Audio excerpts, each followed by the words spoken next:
Tiempo con Dios es un momento para fortalecer tu espíritu y escudriñar la palabra. Vive ahora Tiempo con Dios.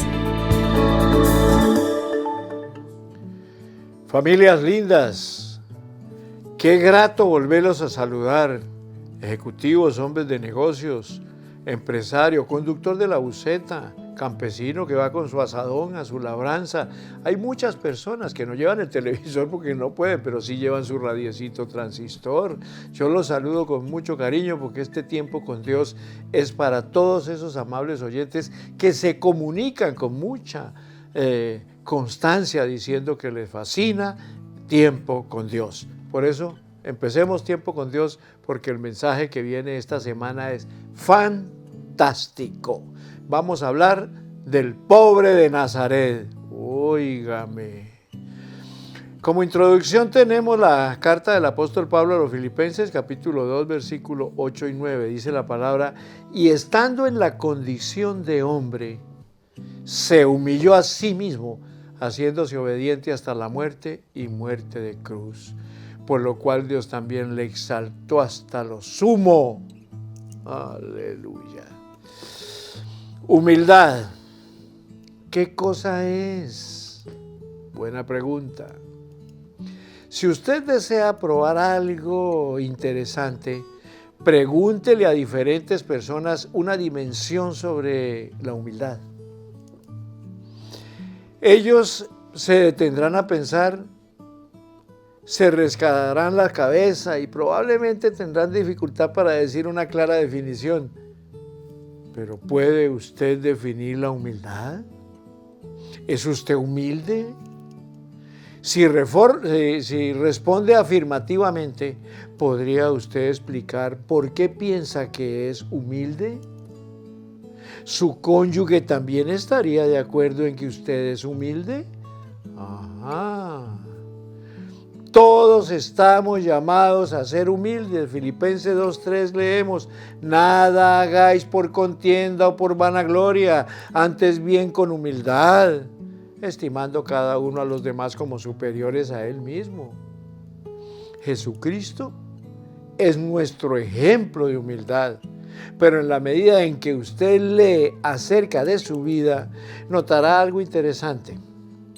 Jesús era humilde, pero nunca se sintió derrotado ni decaído. Su humildad no tenía sus raíces en un sentimiento de inferioridad, debilidad o inseguridad. Eso hubiese sido una falsa humildad. La verdadera humildad surge de una apropiada perspectiva de nuestro valor y fortaleza. Jesús conocía su valor delante del Padre. El reconocimiento de su valor personal delante de Dios es el primer paso, hijos de Dios que están en sintonía de Tiempo con Dios, para aprender la verdadera humildad. Cuando Pablo nos dice que estimemos a los demás mejores que a nosotros mismos, no está diciendo que tenemos que considerarnos como basura, no. Gracias a lo que Jesucristo ha hecho por nosotros, podemos sentir seguridad y desarrollar una fuerte identidad. Y es a partir de esta fortaleza que podemos concentrarnos en las necesidades de los demás y descubrir cómo podemos ministrarle mejor. El doctor Bruce Narramore ha resumido muy bien lo que es la humildad.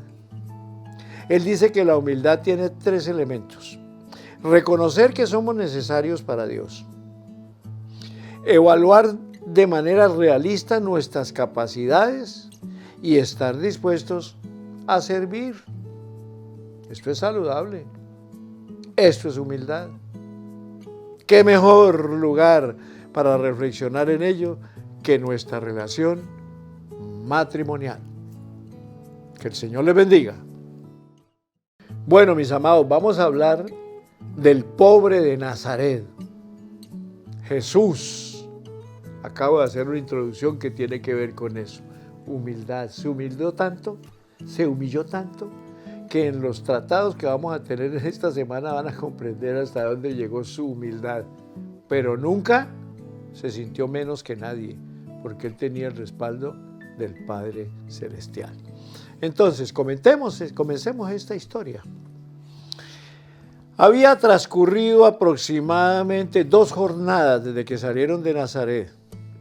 La primera había estallado silenciosamente y el valle de Esdrelón era una alfombra verde perfumada.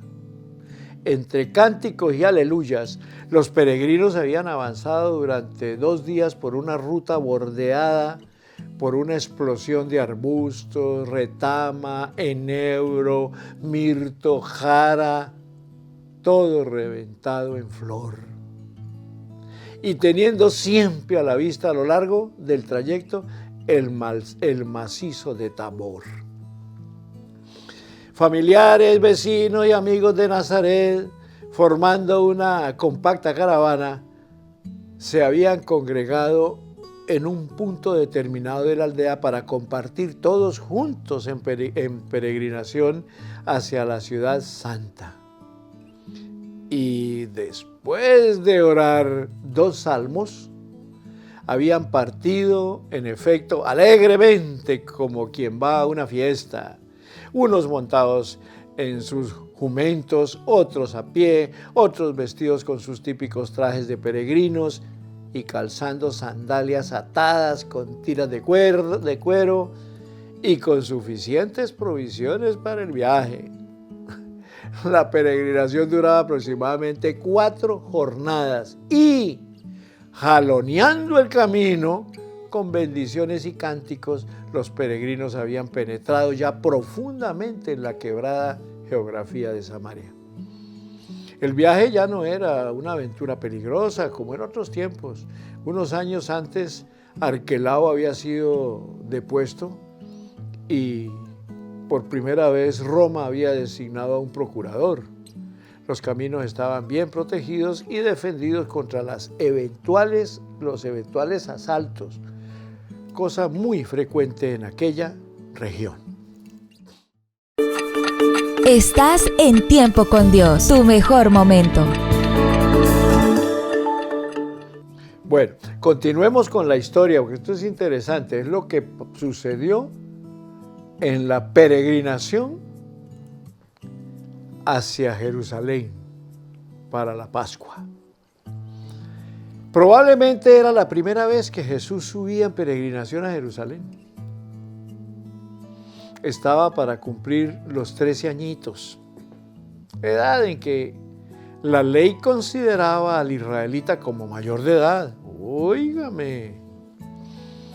Desde este momento el adolescente era considerado como bar misat, condición social que le permitía al joven leer la Torá en público, pedir aclaraciones y expresar sus opciones.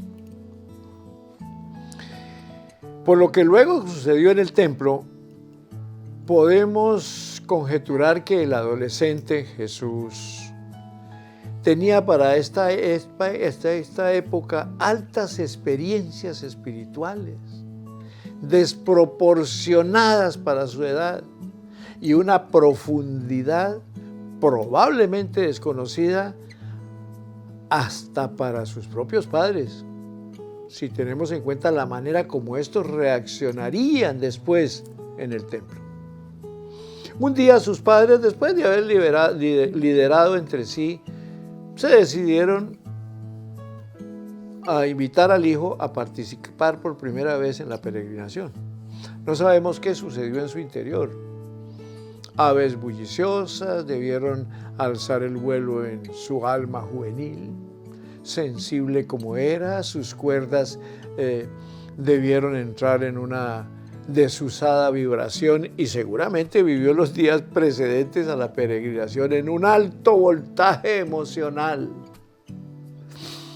Y aunque es verdad que el Padre habita en el corazón del hombre, y es ahí donde se debe adorar para la tradición israelita, el único reside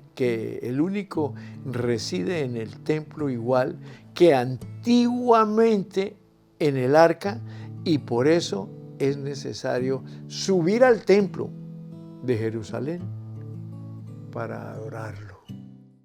Bueno, vamos adelante. Continuaron entonces avanzando los peregrinos y pasaron junto a una colina escarpada donde se alzaba la ciudad de Samaria, que evocaba una historia dolorosa para el pueblo de la Biblia. Efectivamente, en el año 880 a.C., el rey Omri, en una acción cismática, se desprendió del reino de Judá y fundó un nuevo reino en el de Israel. Omri compró una abrupta elevación que constituyó una excelente defensa natural a su propietario Shemer, y allí fundó y levantó la capital del nuevo reino, que tomaría el nombre de su antiguo propietario, llamándose Samaria. Durante casi 800 años, esta capital sufrió las más violentas alternativas hasta que finalmente el rey Herodes la fortificó y la dotó de suntuosos templos y palacios, denominándola Sebastos, término griego que significa Augusto en honor de Octavio César. Recuerdos tristes para cualquier israelita. Los peregrinos continuaron recorriendo el territorio samaritano, atravesando el estrecho paso que se abre entre los montes de Ebal y Gazirim. Se detuvieron sin duda en Siquén para calmar su sed y recuperar fuerzas. Y luego de varias horas de camino surgió de pronto ante los asombrados ojos de los peregrinos como un sueño de luz sobre el horizonte. La espléndida vista de Jerusalén, abrazada por sus murallas y sobresaliendo como una brillante visión sobre una colina, el templo herodiano en todo su esplendor, visible desde muchas leguas a la redonda. Un anhelo incontenible, encerrado y cautivo en sus galerías interiores, saltó a las gargantas de los peregrinos y estalló al unísono: ¡Oh, Jerusalén! Y enseguida de todas las bocas brotó también unánimemente el Salmo 122. ¡Qué alegría cuando me dijeron! Estás en Tiempo con Dios, tu mejor momento. ¡Qué sorpresa para ese adolescente de Nazaret! ¿Cómo sería esa sorpresa para nuestro amado Jesús? El jovencito, el muchachito, que por primera vez lo sacaban para que viera algo tan hermoso. De todos modos, el adolescente miraba y guardaba silencio. ¿Qué otra cosa podía hacer? Un torrente no se puede canalizar por un surco, ni encerrar en vendaval en una gruta, ni la pasión del mundo meterla en el agujero de una flauta. Solo el silencio puede contener lo infinito. El adolescente miró, guardó silencio, y en su silencio se agitaron las vastas corrientes de los mares, la vibración de las arpas, el eco de los siglos, todo envuelto en la infinita ternura del Padre. ¡Oh, Padre! Después de este desahogo emocional, los peregrinos reemprendieron la marcha.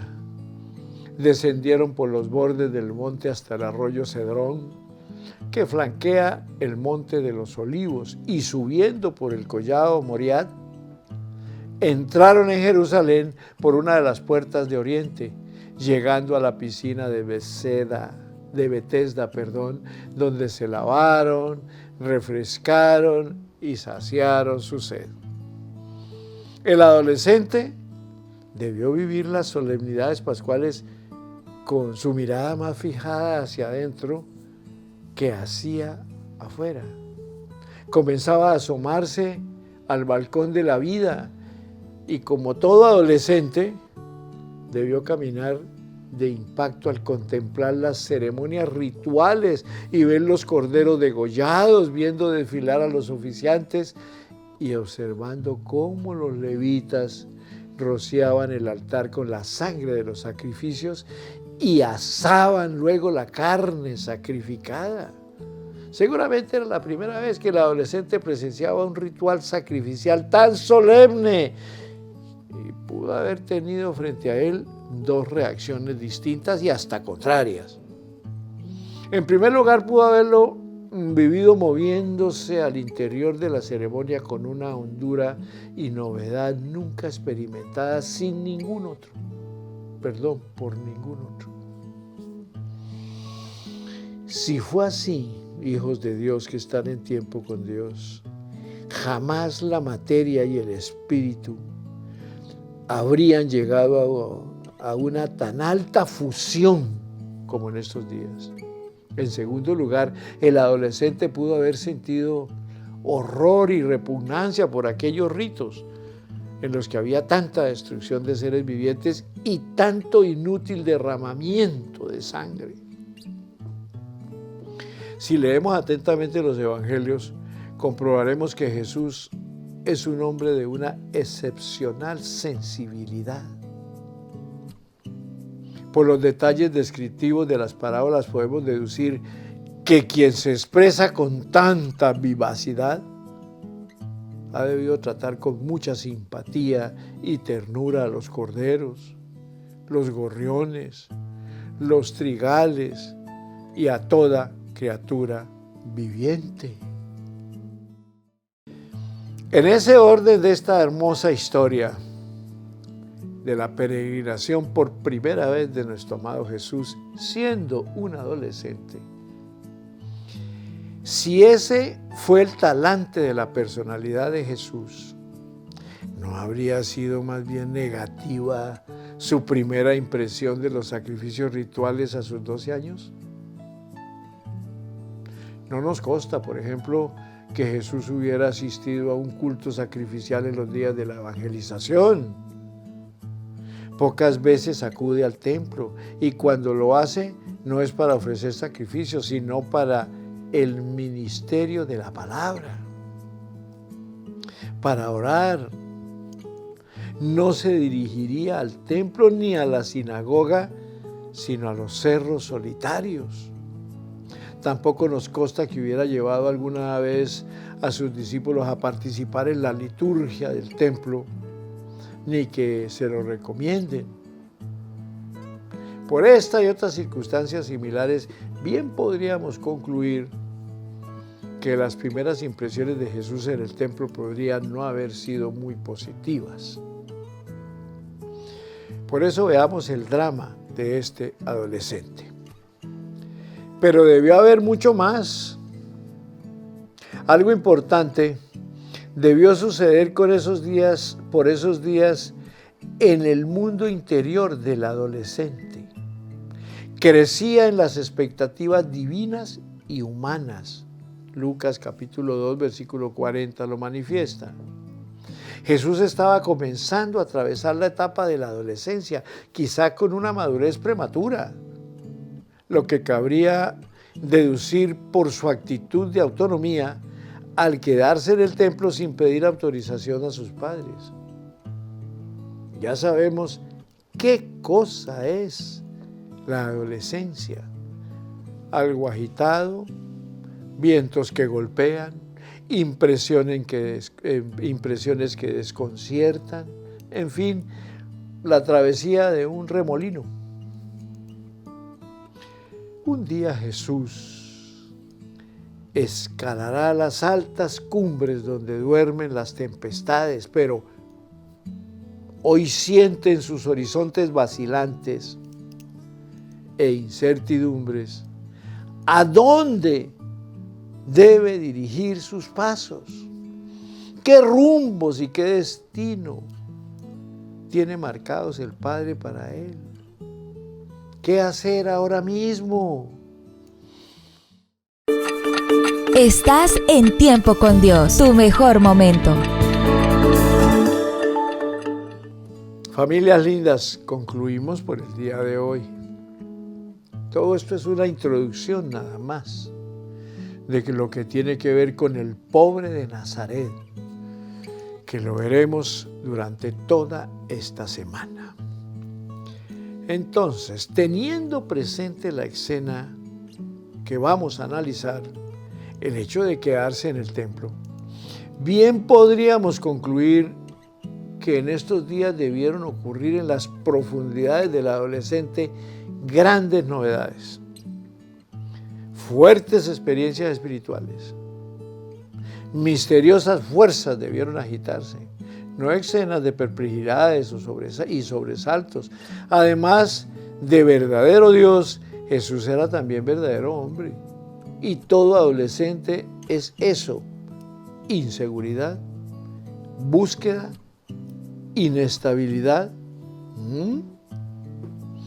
¿Qué experiencias espirituales podría haber vivido el adolescente en esos días que lo impulsaron a tomar la decisión de quedarse en el templo? Asomémonos cautelosamente con fe y amor al misterio infinito, llevando en las manos como única luz una tea hecha de conjeturas y deducciones. El adolescente debió sentir todo el peso de la gloria divina en un contraste. En Nazaret era todo vulgar, y aquí en Jerusalén todo tan espléndido. Tanto esplendor y tanta maravilla para realzar al maravilloso. El adolescente debió sentirse tan aburrido por el peso de tanta gloria, vencido por la enorme realidad de Dios, que, seducido y cautivado, decidió quedarse en el templo. ¿Con qué finalidad? ¿Para dedicarse al servicio divino? No lo sabía exactamente. En todo caso, no se perdió, se quedó. ¿Cuántos días permanecieron los vecinos de Nazaret en la capital teocrática? No había normas establecidas, ni siquiera costumbres. Se supone que habrían permanecido 4 o 5 días en torno a la fecha sagrada del 14 del Nisan. Saciado su espíritu de novedades, rebosante su alma de fervor y muy satisfechos todos, los nazaretanos emprendieron el viaje de regreso a su aldea. Bueno, hasta aquí llegamos por hoy. Mañana está muchísimo mejor porque continúa la historia de ese niño. Ya era adulto, tenía 14 años. Familias lindas, prepárense, la historia del pobre de Nazaret les va a abrir a ustedes el entendimiento de una realidad vivida por el mismo Dios, pero también por el mismo hombre, para enseñarnos a nosotros primeramente humildad y determinaciones claras, que las vamos a seguir viendo en el estudio que vamos a hacer esta semana. Les bendigo, les abrazo, que tengan el mejor día y estén preparados para que empecemos la próxima semana en bendición, para la gloria del Padre, del Hijo y del bendito Espíritu Santo. Amén. Vayan con Dios.